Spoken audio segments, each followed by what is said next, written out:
truly hope that you are still hashtagging Skills Summit 2022, and we are receiving your comments on our chat room. Please feel free to visit the expos and also our exhibitors. And remember, you stand a chance to win great prizes. Without wasting any more time, we are now going into the second panel of the day, called Jobs and Skills Mismatch. Earlier on, I had asked, what is a skills mismatch? And we did find out that the International Labour Organization has truly created documentary and policies around that. So I'm not alone. We will be facilitating a discussion with Ms. Olga Stritska, who's the Senior Skills and Employability Specialist, an area lead at the International Labour Organization. We have Mr. Seamus McGentis, who's a research professor for the Economic and Social Research Institute in Dublin. And we also have Giselle McIntyre, who is the HR manager at Nemtech. Welcome to all of you, and thank you very much for joining us here today. We're looking forward to all your insights, and it's nice to have such a global platform. So I'm not sure if it's morning or afternoon, but welcome regardless. May I ask Olga, maybe you can kick us off. Please do introduce yourself and your organization. We'll then have Giselle, and we'll then have Mr. Seamus. Over to you, Olga. Thank you very much, Ms. Chairperson, and thank you for inviting for your event. So as I was already introduced, I'm Olga Stritska. I work in the headquarters of the International Labour Organization in Geneva. And here I lead the team, which is called Skills Strategies for Future Labour Market. So what we do, we actually look at different trends on the labour market, and we translate them into skills development policy, because we take into account current and potential skills mismatches, imbalances, or labour market tensions, if you want. So that's what I do. And of course, that includes looking into technological change and digitalization, looking into demographic change, trade and globalization, and we also have done quite a lot of work on environmental and climate change and the implications for skills demand and skills development. And what I wanted to mention at the beginning is that, of course, you hear quite a lot in the media about the potential impact of, for example, of digitalization, automation on job losses. And very often this situation is a little bit exaggerated. I have to say that if we take into account plenty of different estimates how this will affect actually the situation of the labor market, we can say that reliable estimates actually speak about overall positive employment impact, especially in the longer run, because there will be jobs created in the value chain, the so-called indirect jobs, and also jobs which will be created as induced employment. So out of profits and time savings, also there will be new jobs appearing. But in this context, I have to mention 2 points. One is that the nature of jobs will change, and therefore the skills composition of jobs will change. And that's why even the current skills mismatch might be like, the first signs of what is expected in the future.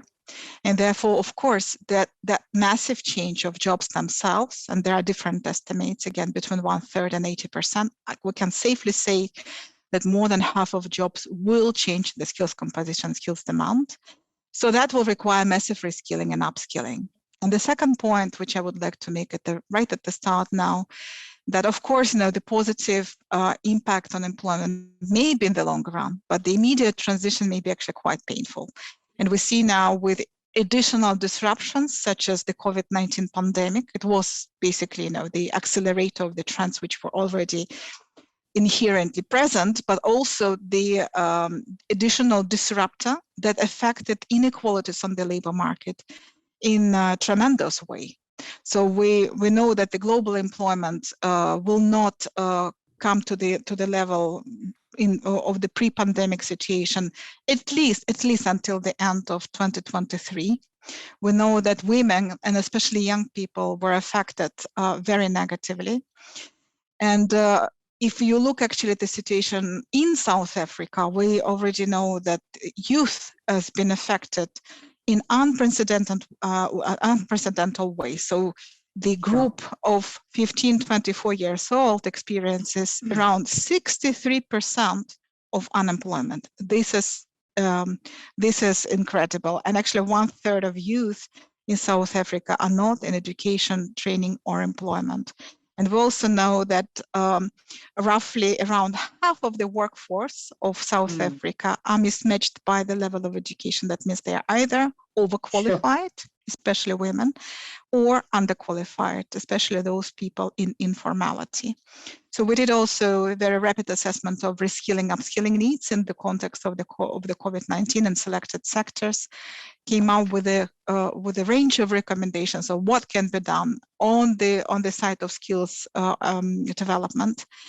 And the main conclusion is that what makes an individual more secure in these disruptive situations on the labor market and also more employable in the future is a good combination of technical skills, including digital, including skills for environmental sustainability, basic skills, that is numeracy, literacy, and core skills that are soft skills which are transferable across different occupations, such as interpersonal communication skills, teamwork, management, leadership, and this type of skills. So that's for the introduction. Thank you. Thank you very much. Truly gems there and some wisdom. And I look forward to engaging further on a couple of tenets that you mentioned. Giselle, can we have you, please? Yes, good afternoon. I'm Giselle McIntyre. I'm the Group HRD Manager for Nemtech. Nemtech is a global company, so we are the research and development, manufacturing, sales and distribution of electric fencing, so in the security environment. But I think the main thing is I've also been a consultant as a skill development facilitator consultant and learning and development practitioner and a chartered HRD for 20 years. And I think it always boils down to the same question of, do you look when you recruit for someone who has experience or someone who has education? And I think that's very much the crux of, we've just done a massive recruitment for the year as well. We've been in a very positive situation where we've actually been able to recruit people. And it is again and again, it boils down to the fact that honestly, I'm more likely to look for attitude than skills. If someone has the ability to think creatively and critically, to solve problems, to communicate properly. So a lot of what Olga said of the softer skills, I suppose. Whereas looking at someone who is a graduate, who has an MBA and is 23 years old, quite frankly, in all honesty, that person is not as employable as the 23-year-old who has been waitressing, has done some extra work here and there, who's proven to me that they are someone who's going to have the kinds of attitude I would need in the future for a world of work. Sure. I'm just like, oh, thank God I'm not 23. But sure, you have painted and articulated the reality of our landscape currently and probably in the globe, but I look forward to engaging more. Thank you so much, Giselle. Mr. Sheamus? Yeah, sure. Thank you. My name is Seamus McGuinness. I'm a research professor in the Economic and Social Research Institute in Dublin. I'm also an adjunct professor in Trinity College Dublin and a research fellow in IZA in Bonn. So the research institute that I belong to have done quite a bit on skills mismatch over the years. And we've also worked with the ILO and Olga's team in the past to look at the issue in terms of low and middle income countries. The reason that we're concerned about skill mismatch is that it affects around 50% of workers. And it's very concerning to say, when I hear someone saying that, a graduate is less employable than someone who has more practical skills, because the reality is society encourages people to engage in third level education. Up to 50% of young people in developed economies are now attending third level and qualifications and universities. And the fact that the labour market does not seem to be able to absorb them very well is a big problem for policy. If we have 25% of young people who have too much education or too much skills for the jobs they're in, that's a problem. And we see that as more than a theoretical problem. It's a practical problem because they incur quite large wage penalties of around 15% compared to graduates who are in graduate jobs. And then that translates into the fact that we have workers who are underproductive. We have an economy that's underperforming.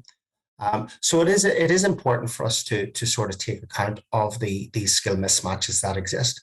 And unfortunately, whilst we have a vast amount of evidence about these mismatches at the individual level in terms of surplus education and skills, policy tends to be focused around the issues that firms report in terms of not being able to recruit the right people. And in fact, there's actually very little evidence to show that those skill shortages, those external firm level skill shortages, are particularly damaging. And some of the research points to the fact that 60 to 70% of those difficulties at the firm level are actually driven by inefficient HR policies, not offering the correct competitive wage, etc. So there is a disconnect between the evidence on skill mismatch and where the policy debate is. I would like to reiterate in terms of what Olga said. I think the whole rhetoric around automation is completely blown out of proportion. When we look at all of these, and we have studied the occupations that were supposed to disappear, that predicted to disappear in 2013, but particularly by the Fred Osborne paper. And we look at what's happened to them in the past 9 years, and particularly, I assume that these people that were predicting these occupations would disappear, we're talking about the next decade and not 2 decades on. There's been very little movement in those occupations, and many of them have actually grown. And what we see in terms of automation, and we've conducted another study that's been published in an academic journal, is that automation tends to erode some of the basic tasks within jobs rather than erode the job itself. So we see that automation and new technologies raise the skill contents of jobs. That can have positive implications for workers in terms of earnings, but what we also see is that the rise of new technologies within the labour market is resulting in increased levels of job insecurity, because as the labour market and jobs change radically, that creates uncertainties for workers, and they're not really sure to what extent their job will change in the future or even be there in the future. Thank you so much, Seamus. Maybe Olga, you can come in here, because what Mr. Seamus has mentioned is a slight contradiction to your introductory statement, where you had mentioned that the impact of digitalization has not really, not that it hasn't affected job creation, but you had provided an anecdote of, misconceptions to say that the more digitalized we are, the more, labor force insecurity, like Mr. Seamus has mentioned. Maybe take us through that. Why do you think that is an exaggerated phenomena? Or why do you think digitalization doesn't have a heavy impact on job loss or the labor market, like you reiterated earlier on? No, I think actually there is no contradiction between what Seamus has said and I think we actually quite align on that. What I'm saying that in terms of pure numbers and occupations disappearance, it is the current discussion, the narrative in the media is completely over-exaggerated, and I think it's what Seamus actually says as well. However, in terms of the composition of jobs, of occupations, in terms of the skills which they require, that is a really massive change, and that massive change will require massive upskilling and reskilling. That means it's not really a complete alterance of the occupations and jobs. That means that the job is there, but the content of it is quite different. So the plumber requires quite different skills now. So the plumber has to be a little bit renewable energy installer, has to be a little bit electrician, has to understand a little bit the Internet of Things. So there's also very strong digital skills, has to be a little bit a marketeer because he has to promote also all these new technology solutions to households. That's just one example, but actually if we go through one occupation after another, you will see that all of them actually are altered, not only because of the digitalization. Digitalization, of course, is a very important and very strong trend, but also because of the climate change, for example. So that is important. And one thing which I wanted to mention, what I already said, that young people are very, very negatively affected by unemployment in South Africa. But it is a really worrying sign, even tertiary education people who went through university education and their unemployment rate stays at 45%, and Sure. upper secondary and post-secondary 60%. That means either something is deeply wrong with the quality of education, or something is wrong on the labor market. Basically, the labor market might not absorb them for very different reasons. Either there are not jobs created at this level. The jobs which are created maybe require only a lower level of skills, and that may be an important signal for industrial policy, investment policy, to think how we can create jobs to absorb this tremendous potential that can push the economy upward, really, and create new jobs, because it's really like an engine which basically fuels itself. So it may, by absorbing these people, creating jobs for them, they create jobs further for other people as well. Or there might be, that's what she has mentioned, the working conditions which are offered might not be competitive for these people. And that is actually a tragedy. It's a lost generation, we can say. They have been already very negatively affected by the COVID-19. We did a survey at the beginning of the pandemic, and we know that around 90% of training providers were shut for due to the pandemic at the beginning of the pandemic. And in case of, and that's where I think, Giselle, you said that experiential learning, people who have experience, is very important. So for this, what is very important is work-based learning, right? Apprenticeships, learnerships, internships. So these were affected in a major way, 98%. So we need to look into also innovative solutions, how to continue training provision with this work-based practical learning, even in the situations of the crisis like this one, because that provides major input to the employability. But we also need to look at the labor market and the working conditions where the pay is actually competitive, because for these people who are employed in jobs which are below their skill level, and this is 31% of workers in South Africa. I looked up the data. 20% underqualified, and there will be an assumption that a lot of people don't have the skills which are requested on the labor market, but 1/3 are overqualified. That means we don't really use their productive potential. 40% in case of women, we don't use 40% of the current female workforce to the level of their full productive potential. So there may be a case of working conditions and pay as well, no? Sure. I think stats will be stats, but of course, they need to be accompanied by context. Giselle, do you mind extending on what Olga has mentioned, particularly giving a bit of context to the nature of our economy with NEMTEC, being a global participant, but also being stationed in South Africa? I think you're one of the companies that show the volatility and also health of the private sector, but please do extend on the reiterations that Olga shared. Yes, but look, I think the reality is that for years in South Africa, for generations in South Africa, if you wanted to create a better life for your child, you sent them to university. Definitely what my parents said. I was the first graduate in my family, in our generation group. And it was a way in which you would then consistently be able to be employed. And I think that is an irrelevant statement in today's terms. I think in reality, and I mean, I can just see it just in the 3 or 4 positions that I've been recruiting in the last few days, is that graduates have very unrealistic expectations of what their world is going to be like as soon as they are finished graduating and into the job market. They're unfortunately already looking for the corner office and the big salary and the personal assistant. So they're unrealistic. So trust me, I love learning. I've been to university many times in my life. So I'm not trying to down a university, please don't get me wrong. But I think the expectations that we have in reality in terms of what happens when you finished, when you graduated, and what then really does happen in the labour markets are inconsistent. They do not match each other at all.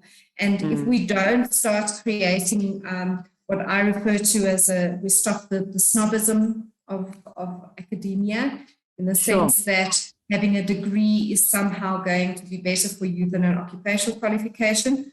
Honestly, in reality, in the 20 years of my experience in the industries and in learning and development and training and development in South Africa, that is an incorrect statement.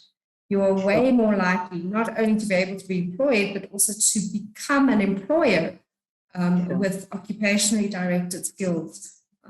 And because you have a more realistic take on what it needs to be someone who can be successful specifically in South Africa or in Africa as a whole. So yes, we have overqualified people sitting in call centers. And the problem with that from a labor market point of view is that the majority of my clients in the past are stopping to employ them then too, because they then also come to the foregoing, but if I have a bachelor's degree or a BCom degree and I'm a client, I'm answering calls in a call center, I should be being paid more. And no, you shouldn't. If you're a call center operator, you get paid what a call center operator gets paid.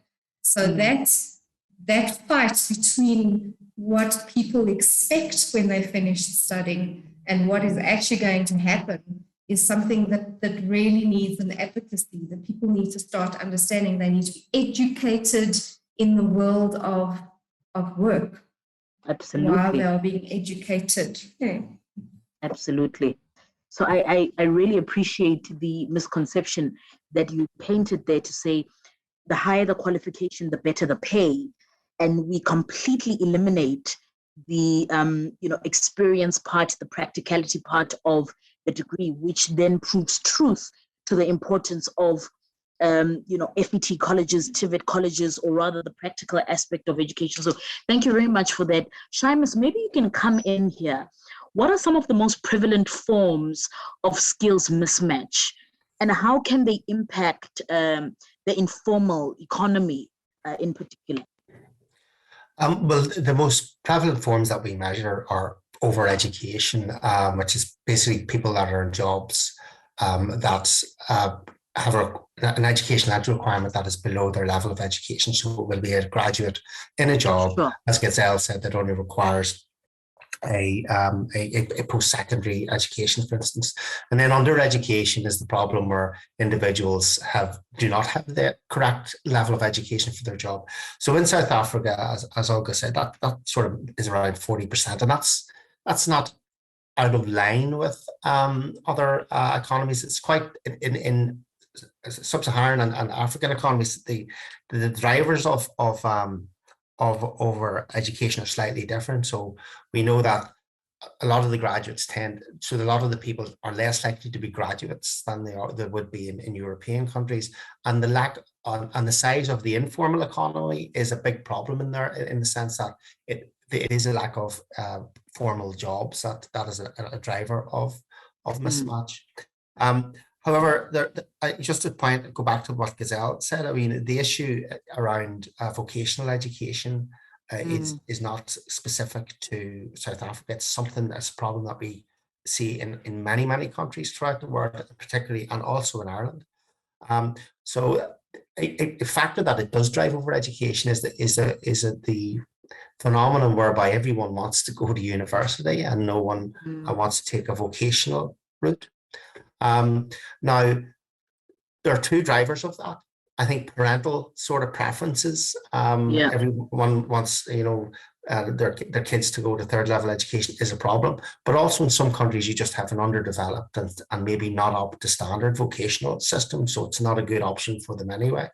And then there's a lack of routes in many countries through the vocational system to the higher education system, well-defined pathways where people can engage in lifelong learning.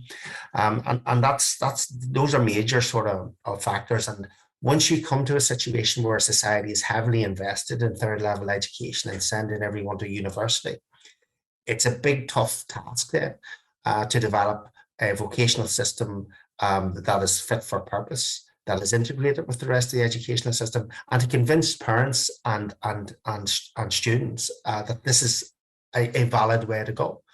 And indeed it is, because what we've seen is that if you have a vocational education or qualification, you are less likely to be mismatched than if you have an academic third level qualification.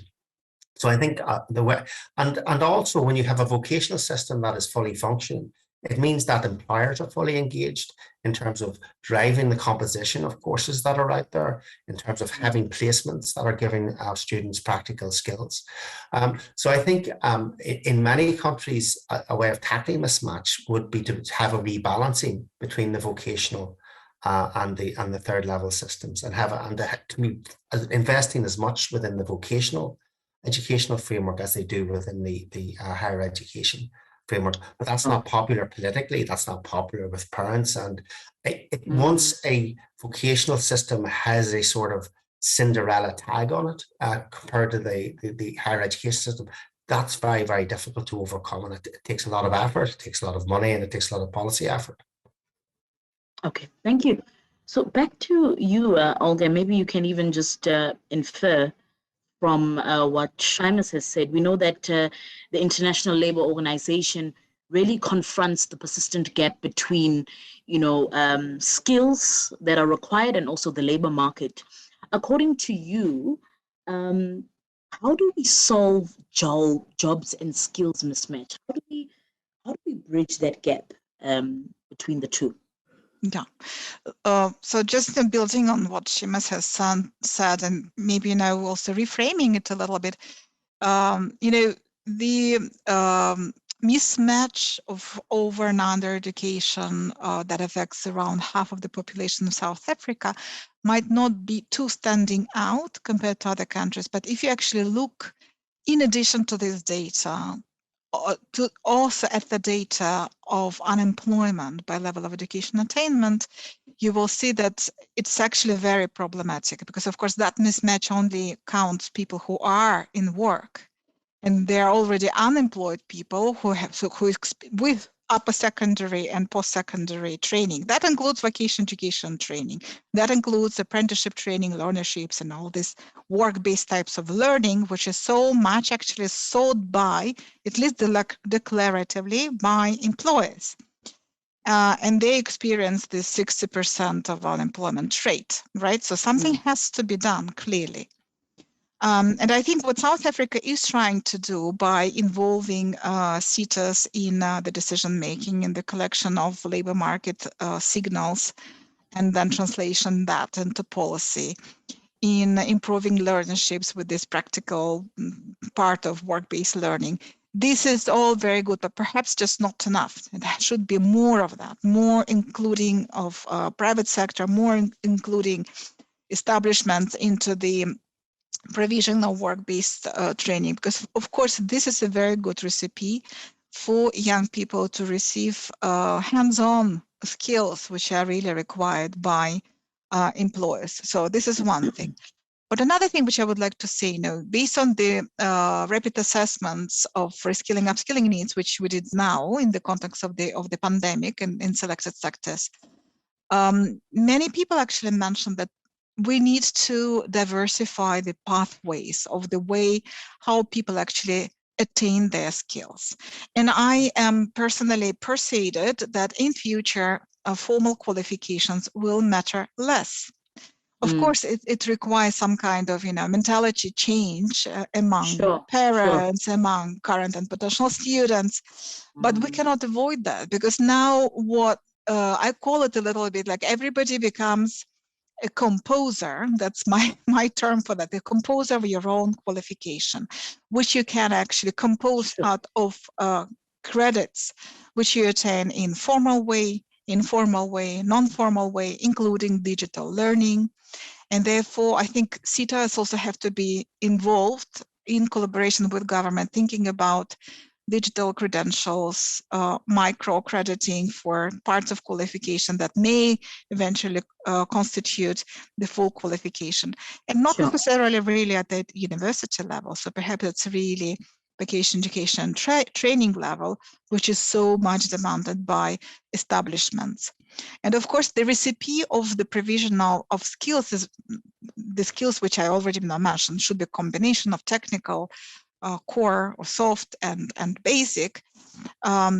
But the recipe is always the good governance, and the good governance also contributes to the improvement of the reputation of vocational education training. The esteem of this part of learning is something which is very urgent on the agenda. And in addition to that, we shouldn't forget about short-term retraining, reskilling, upskilling for specific jobs through active labor market policies or through other types of policies that actually involve also labor market institutions, career guidance services. So that other part of governments that actually deals with the labor market directly. So that should be some kind of a complex approach in order to find that human-centered solution to provide the skills training, which is inclusive, which is sustainable, which is resilient to the change. Thank you so much. Giselle, maybe you can come in here. We've got a couple of questions from our participants who are tuned in. Lucas has asked, but how do we remedy this university versus, TVET or rather OETP education?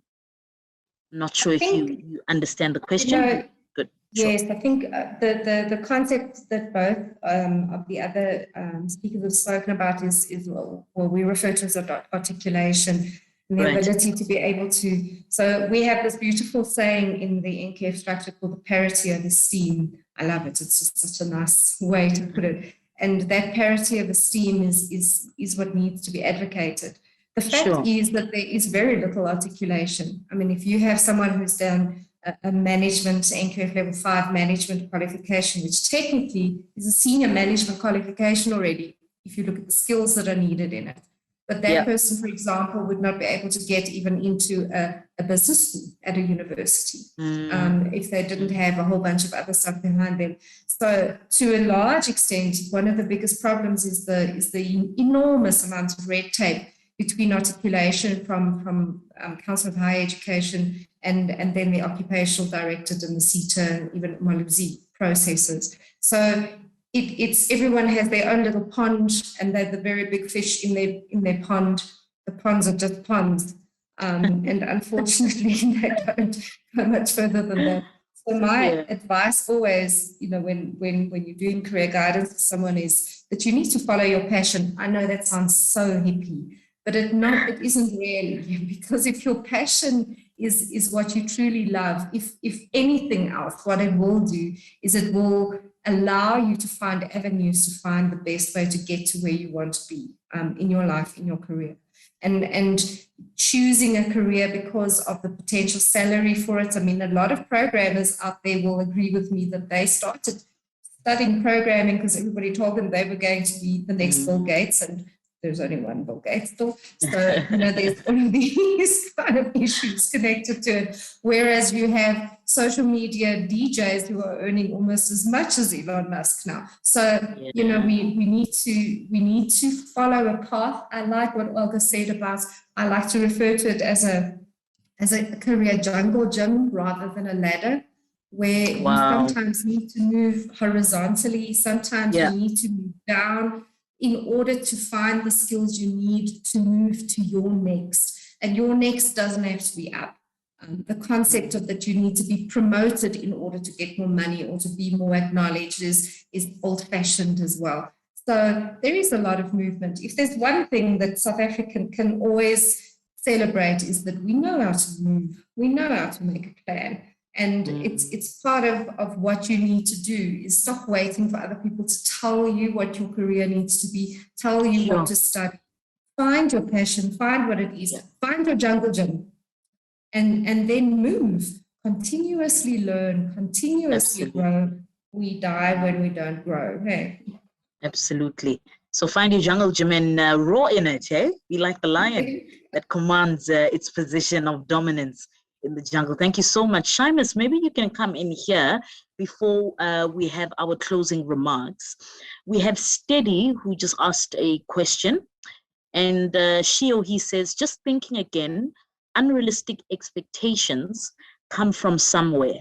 how do we give that civic learning to our youth to understand the after-school options? I think that's a very brilliant question. Perhaps, Olga, you can come in there after Seamus.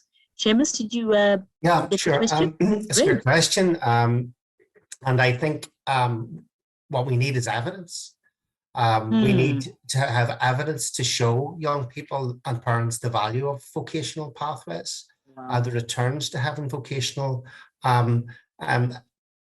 qualifications in terms of the monetary returns, and also the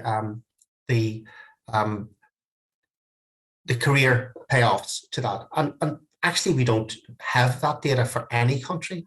I've been trying to do some work on the returns to vocational education, and finding that data is almost impossible. So basically, you know, we're all rational people. We've all been given an expectation, and we still have these intergenerational differences, and we see that, you know, the returns to a third level qualification, and we're told how many hundreds of thousands you will earn over the course of your lifetime. But unfortunately, that data relates to population average. And some of those people have been in the labour market for 40 years. It's a very different, really, occupational pathway now for young graduates going in there. But they don't have the up-to-date information. I think we need proper career services. I see it in my own country. The careers teachers are coming out with the same rubbish that for the last 20 years. They haven't been updating their information in terms of what's out in the labour market, what's required in the labour market.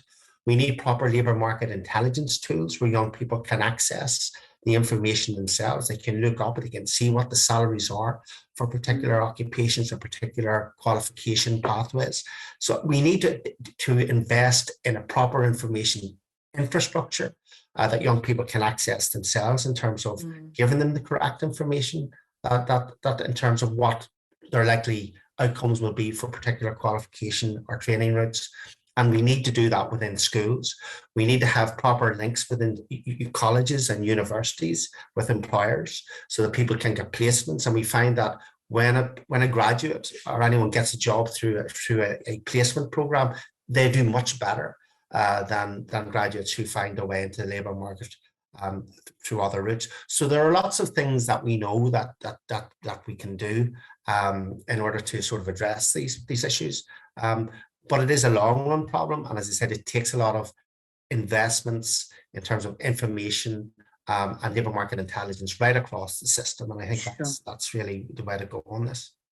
Sure. Thank you very much for that. I'll now then request all of you just to provide your closing remarks. Perhaps I'll start with you, Giselle.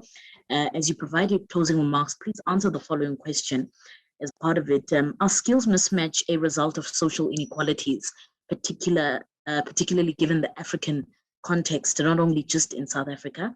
And then Olga, in your closing remarks, I'd like to ask you that obviously we know, with the International Labour Organization, your key priorities as well is to focus on SDG 4 and 8, which is a focus on issues surrounding skills development and the development of relevant skills in the labour market. What are these relevant skills and how do we measure them? So just to provide a solution-oriented approach in that regard.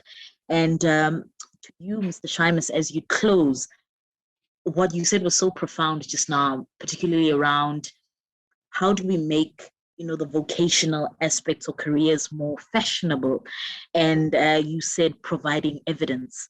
What kind of evidence do you think this should be? Just bring in your expertise and your experience in that regard, or what you've seen in Dublin. How do they do it differently? So over to you, Giselle, as part of your closing remarks. Of course, the fact that there is inequality within society, and I think it's dangerous to say in South Africa. I think in society, absolutely. I think that always will play a role. And I spent my early years at the Department of Labour as a career services counsellor, and it's where my eyes were very broadly open to the fact that if you only know of 5 different types of jobs, then those are the 5 different types of jobs you go and look for. Those are the 5 different types of jobs you study for. So a lot of it has to do with not education in the sense of schooling, et cetera, but broader education in the sense of us allowing and encouraging people to open their eyes to what is there, to the fact that there will be jobs within 5 years that we don't know what they are right now, to that kind of thing. So yes, inequality makes up a big problem connected to that. Our education, I'm a true believer in education. We have to educate. It's the only way we rise. But I think what we consider to be education is where we need to make a shift. Yeah. Thank you so much. Sure, I'm so inspired. I even forgot that I'm facilitating. Thank you so much. That was Giselle McIntyre, HR Manager at Nimtech. Thank you for that. Olga, over to you. Yeah, you asked me which skills. I think I already mentioned a little bit about the important combination of technical and non-technical skills. But if we now look maybe more precisely what we're talking about in relation to COVID-19, of course, occupational safety and health came like number one type of training, which has to be provided across the board, across a different jobs, basically everywhere.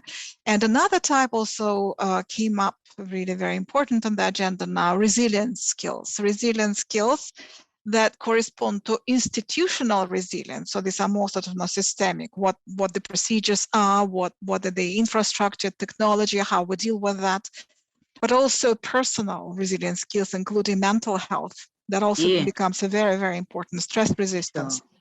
Yeah. And then a group of skills which is related to the green transition. I actually don't like calling them green skills because they concern not only environmental sustainability, climate change knowledge, but also the whole range of occupations and jobs that are affected by the green transition. So these are construction workers, these are renewable energy occupations, these are sales workers, because we also speak not only about transition to renewable energy, but also to the circular economy. So these are plumbers, electricians, these are teachers, and even doctors, nurses, everybody will be affected. And therefore, we need to think how we work, how we produce in a more sustainable manner. And this requires a very precise set of skills for each job. And digital skills, again, we have to think what they are. This goes really beyond basic digital skills, which of course I needed pretty much for every job, but especially in the long run, if we want the economy to be competitive, we need to think about upskilling and reskilling workers in the areas which are related to the big data analytics, software development, social media, Internet of Things, blockchain, cybersecurity, artificial intelligence, augmented reality, including actually the area of education and training provision itself, especially if we would like to increase the resilience of the system. And you asked me how to measure them, but there are plenty of different approaches and methods. We have actually the whole course on skill needs anticipation and matching delivered together with our international training center in Turin. So I would encourage everybody who is interested to go through that course. And we also develop sometimes deliver also specific for the country, as we did also now for the for the whole South African region. Delivered the course in the framework of the Skills Initiative for Africa. So I would encourage you to go, but particularly in the ILO, we practice a sectoral approach because this is the approach where we can actually work with employers, with trade unions, and with those training providers that train graduates for the particular sector. And it's a very interactive approach. So that's what we promote a lot. And I think that's what works actually also the best for developing countries, including South Africa. Okay, thank you very much. That was Olga Stritska, Senior Skills and Employability Specialist for the International Labour Organization. Thank you very much for your participation. Mr. Shimeless, over to you. Yeah, I'll just quickly finish with one suggestion. So one thing that we do well in Ireland is that we do have a careers portal where young people can click on and they can look up particular courses They can look at particular careers. They can see what the average earnings are from a particular, from each option, and also what the employment prospects are. I think if you have a tool like that, it serves the purposes in both ways. It directs people toward, but it takes a lot of information. You need a lot of data behind that. It needs to be updated. Sure. You need to have current earnings information in there. You need to have a system where you can also incorporate new occupations into the portal as they arise. And in some areas, that's rapidly progressing. And as Olga mentioned, blockchain, that's something that's getting a lot of attention. That's a skill set that's moving away from concept to application, and it looks as if it's going to have a big impact on the labour market. So that directs students to where the current composition of labour demand is and where it's going. And I think it will also serve a purpose, if it's done correctly, to redirect students away from courses that have poor labour market outcomes, that have poor employment outcomes, that have low earnings at the end of the day. So I think if we're going to start anywhere, I would start with, building the data infrastructure up and getting a careers portal embedded within the system, particularly within the educational system, so that young people have the correct information to make the correct choices. Because you get it wrong at that age, the costs are phenomenal throughout the course of your lifetime. Absolutely. Thank you very, very much for that. As I said earlier on, truly inspired that I even forgot that my role here is to facilitate this conversation. I was a student with the pen and paper learning. We truly appreciate your insights. And from Cape Media, thank you very much for your time. Please do accept our invitation in the future. We need you. We need the knowledge. And we hope for fruitful partnerships in the near future regarding achieving some of the tenets and principles that you mentioned for us to apply as a nation. Thank you so much, and all of the very best. Thank you very much. Thank you very much. It's been a pleasure. Thank you. Sure. Thank you for that. Bye. Bye-bye. Thank you very much for tuning into the panel discussion. That was Jobs and Skills Mismatch, and truly insightful and informative. We had great representation from all over the world, and I hope you took a little bit of that information and that knowledge so that you can apply it in your particular organization or in the respective fields. Indeed, I think as a diaspora and also a global community, we have a lot of work to do, considering the fact that we need to align skills to what labor markets are looking for, particularly for the transformation of our economy.